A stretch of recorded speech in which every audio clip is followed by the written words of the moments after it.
اور عمران خان آج جیل میں قید ہو کر بھی آزاد ہے، اور یہ آزاد ہو کر بھی آزاد نہیں ہے، اور جس شہر کو یہ سر کرنا چاہتے تھے اب اسی شہر میں یہ منہ چھپاتے ہوئے پھر رہے ہیں، اور انہوں نے اپنے آپ کو سیاست سے دور کر لیا۔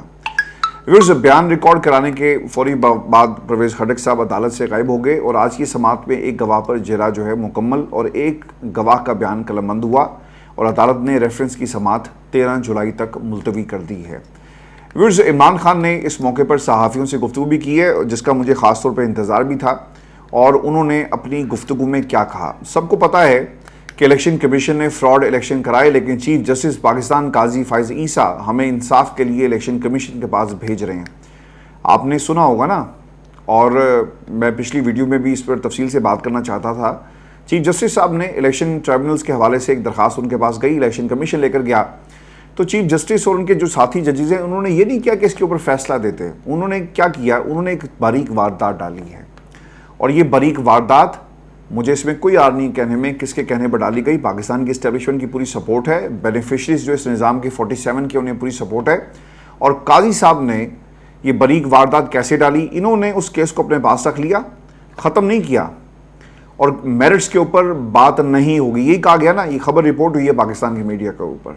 کہ میرٹس پر ہم بات نہیں کریں گے، یعنی میرٹ سے ہٹ کر جو میرٹس نہیں تھے آپ نے اس کے اوپر کام چلایا،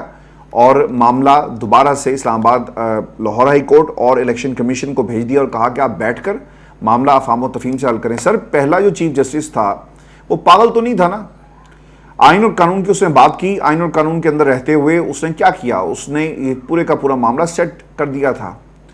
آج اگر آپ کی عدالت میں آپ کے فیصلے کو ماننے سے انکار کر دے اور یہ کہے کہ چھوڑیں جی قاضی صاحب کے فیصلے کو بلے کے نشان کے حوالے سے، چلے یہ لیں آپ کا بلے کا نشان اور جائیں جا کر پارٹی اپنی نشستیں جو کلیم کر سکتی، کیسا لگے گا آپ کو؟ آئین اور قانون کہاں رہے گا؟ لیکن آپ نے ایسا کیا، ایک درخواست آپ کے پاس آتی ہے اور آپ یہ کہتے ہیں کہ معاملہ افہام و تفہیم سے حل کر لیا جائے۔ سر یہ پاکستان کی عدالت ہے، آپ کے گھر کی عدالت نہیں ہے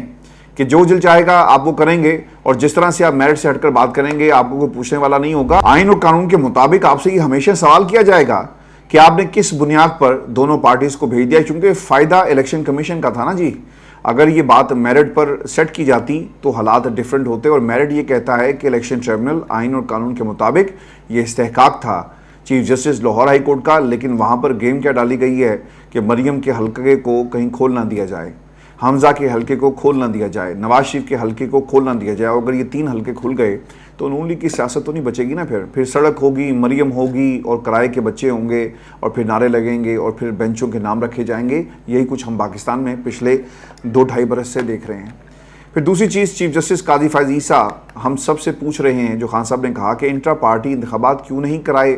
کیا انہیں نہیں معلوم کہ ساری پارٹی کو انڈر گراؤنڈ کر دیا گیا، یعنی انڈر گراؤنڈ تھی۔ اس کے باوجود پاکستان تحریک انصاف شاید وہ واحد جماعت ہے جس نے سپریم کورٹ کے کہنے پر ایک بار نہیں 3 بار انتخابات جو ہیں اپنے انٹر پارٹی الیکشنز کروائے۔ اسٹیبلشمنٹ کو اگر ملک کو بچانا ہے تو شفاف الیکشن کی طرف جانے کے علاوہ کوئی راستہ نہیں ہے۔ سر یہ نہیں ہوگا خان صاحب، پاکستان کی عوام اگر جو عوامی مینڈیٹ جو آپ کو دیا، اگر یہ دوبارہ الیکشن ہو گئے تو یہ مینڈیٹ آپ ہی کو ملنا ہے، چونکہ مینڈیٹ آپ کا ہے، تو پاکستان میں طاقتور حلقے کس طرح سے برداشت کریں گے کہ یہ مینڈیٹ کسی اور کو مل جائے۔ پھر خان صاحب نے پھر ایک اور چیز بھی کہی کہ مجھے اس طرح ٹریٹ کیا جاتا ہے جیسے میں نے پاکستان کے ساتھ سب سے بڑی غداری کی۔ سر غدار وہ لوگ ہیں جنہوں نے آپ کو جیل میں رکھا، جنہوں نے آپ کے خلاف جھوٹے مقدمات بنائے، جنہوں نے پاکستان کی لوور جوڈیشری کے ذریعے آپ کے مقدمات کو کنٹرول کرنے کی کوشش کی، اور اس حکومت کے پیار کرنے والے ذمہ دار ہیں، اور انہوں نے پاکستان کا یہ حال کر دیا ہے۔ خان صاحب پھر یہ بھی کہتے ہیں کہ ملک میں اسٹیبلشمنٹ کی حکومت ہے، SIFC ملک چلا رہی ہے، شہباز شریف کو تو صرف فیتے کاٹنے کے لیے رکھا ہوا ہے۔ سر ایسے ہی ہے، اور فیتے بھی شاید ان سے نہیں کٹوائے جاتے، جہاں پنجاب کی بات آتی ہے تو یہاں پر فیتے کاٹنے کے لیے کوئی اور جاتا ہے۔ اور شہباز شریف صاحب کی آنیاں جانیاں آپ نے دیکھنی ہے، کبھی وہ جہاز میں ہوتے ہیں، کبھی پاکستان کی عوام کے درمیان ہوتے ہیں، لیکن ان کا جو رول ہے ایز اے پرائم منسٹر وہ آپ کو کہیں نظر نہیں آئے گا۔ خان صاحب نے یہ بھی ویورز کہا کہ میں ضرور بھوک ہڑتال کروں گا، چونکہ آج ان سے یہ سوال ہوا کہ آپ بھوک ہڑتال پر جا رہے ہیں اور میڈیا یہ سوال نہ کرے کہ سر یہ کیسے ہو سکتا ہے، میڈیا کو تو خبر چاہیے تھی۔ تو خان صاحب نے اس کا جواب دیا کہ کچھ اہم فیصلے کرنے، اس کے بعد ہم ضرور بھوک ہڑتال پر جائیں گے۔ پرویز خٹک کے بیان کے بعد جی اور ہوا یہ ہے کہ عمران خان روسٹرم پر آ کر انہوں نے بولا کہ اب تو نواز شریف کے فلیٹ بھی پاکستان واپس آنے چاہیے، اور آبویسلی چونکہ القادری ٹرسٹ کیس کے اندر اگر کوئی پیسہ چوری کا پاکستان سے باہر گیا اور برطانیہ کی حکومت نے اسے انٹرسیپٹ کیا اور انٹرسیپٹ کرنے کے بعد کوئی ڈیل نہیں کی، اس پیسے کو پاکستان کی حکومت کو واپس کیا، اب وہ پیسہ کہاں گیا، کیسے استعمال ہوا، یہ الگ کہانی ہے، لیکن اس پیسے کو انٹرسیپٹ کرنے کے بعد حکومت پاکستان کو بتایا گیا کہ آپ کا پیسہ ہم نے یہاں پر پکڑ لیا ہے۔ ویورز، اب یہی ماجرا ہے۔ اسی بنیاد پر چونکہ اگر ملک ریاض کا پیسہ پاکستان واپس آ سکتا ہے تو پھر پاکستان کی عوام کا پیسہ بھی پاکستان واپس آنا چاہیے، اور یہ جو لندن کے فلیٹس ہیں جن کے حوالے سے پاناما میں اور باقی جو شواہد اس وقت جو ریکارڈ پر موجود ہیں جو ہمیں بتاتے ہیں کہ یہ پیسہ کیسے باہر گیا، اور یہ پیسے کا جب سوال کیا گیا نواز شریف سے، ان کے بچوں سے، تو کسی کو کچھ معلوم نہیں تھا کہ یہ پیسہ کیسے باہر آیا، اور ہر فرد نے ایک ڈیفرنٹ کہانی جو ہے وہ ہمیں سنائی۔ میں ویورز آپ کو یہ بھی خبر دے دوں کہ عمران خان کا چیف پر عدم اعتماد ہے، اور سپریم کورٹ پاکستان کو اس حوالے سے آگاہ کر دیا گیا ہے۔ سپریم کورٹ میں نیب ترامیم کا ردم قرار دینے کے خلاف انٹرا کورٹ اپیل پر عمران خان نے تحریری جواب جمع کرا دیا، جس میں انہوں نے انٹرا کورٹ اپیلیں خارج کرنے کی استدعا کی ہے۔ عمران خان نے جواب میں یہ بھی کہا کہ کرپشن بچانے کے لیے قوانین میں ترامیم کسی بنانا ریپبلک میں بھی نہیں ہوتی، میرا موقف واضح ہے کہ میری ذات کا نہیں بلکہ ملک کا معاملہ ہے۔ نیب اختیارات کا غلط استعمال کرتا ہے تو ترامیم اسے روکنے کی حد تک ہونی چاہیے۔ اختیارات کا غلط استعمال کرنے کی مثال میرے خلاف نیب کا توشیحانہ کیس ہے۔ کرپشن کو بچانے کے لیے کی گئی ترامیم عوام کا قانون پر سے اعتبار اٹھا دیتی ہے۔ سپریم کورٹ کو حقائق کے سامنے آنکھیں بند نہیں کرنی چاہیے۔ عمران خان نے تحریری طور پر چیف جسٹس پر عدم اعتماد کا اظہار کیا، اور وہ یہ کہتے ہیں کہ ماضی کے فیصلے مد نظر رکھتے ہوئے انصاف کے تقاضے پورے کرنے کے لیے چیف جسٹس قاضی فائز عیسیٰ میرے کیسز پر سماعت نہ کریں۔ ویورز، اس سے پہلے سلمان اکرم راجہ نے بھی یہی سوال اٹھایا، اور انہوں نے جو بریک اس میں نقطہ یہ رکھا تھا عدالت کے سامنے کہ سرکار میرا آپ پہ عدم اعتماد نہیں ہے، بلکہ میرے جو کلائنٹ ہیں جن کو میں ریپرزینٹ کر رہا ہوں یعنی خان صاحب، ان کا آپ کے اوپر عدم اعتماد ہے۔ ویورز، اب یہ کیس کیا ہے یہ بھی میں آپ کو بتا دیتا ہوں۔ پی ڈی ایم حکومت نے کچھ نیب ترامیم کی تھی، آپ کو یاد ہوگا، اور ان کے مطابق 90 روز کا ریمانڈ کم کر کے 40 روز کر دیا گیا۔ اس کو عمران خان نے چیلنج کیا، پھر یہ نیب ترامیم معطل ہو گئی۔ حکومت نے انٹرا پارٹی کورٹ اپیل دائر کی،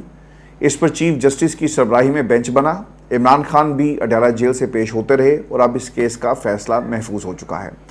اسی کیس کے دوران جسٹس جمال مندوخیل اور جسٹس اطہر ملہ نے عمران خان کو مشورہ دیا تھا کہ آپ بیٹھ کر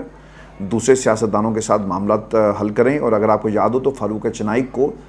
قاضی صاحب نے کیمرے کے سامنے کر دیا تھا کہ آپ کو ان سے اتنا خوف کیوں ہے، یہ آپ کی بات سنیں گے، اور پھر اس کے بعد یہی ہوا، اور معاملات سیاستدانوں کے ساتھ آپ کو حل کرنے چاہیے ورنہ حالات اچھے نہیں ہیں۔ اسی کیس کی آڈیو بھی کچھ دن کے بعد جو ہے وہ لیک ہوئی، جس میں عمران خان کو 15 منٹ تک دلائل دیتے ہوئے جو ہے وہ سنا جا سکتا ہے۔ چیف جسٹس پر عدم اعتماد، کچھ ہی دن پہلے چیف جسٹس پر نیاز اللہ نیازی نے عدم اعتماد کا اظہار کیا، پی ٹی آئی کے وکیل تھے،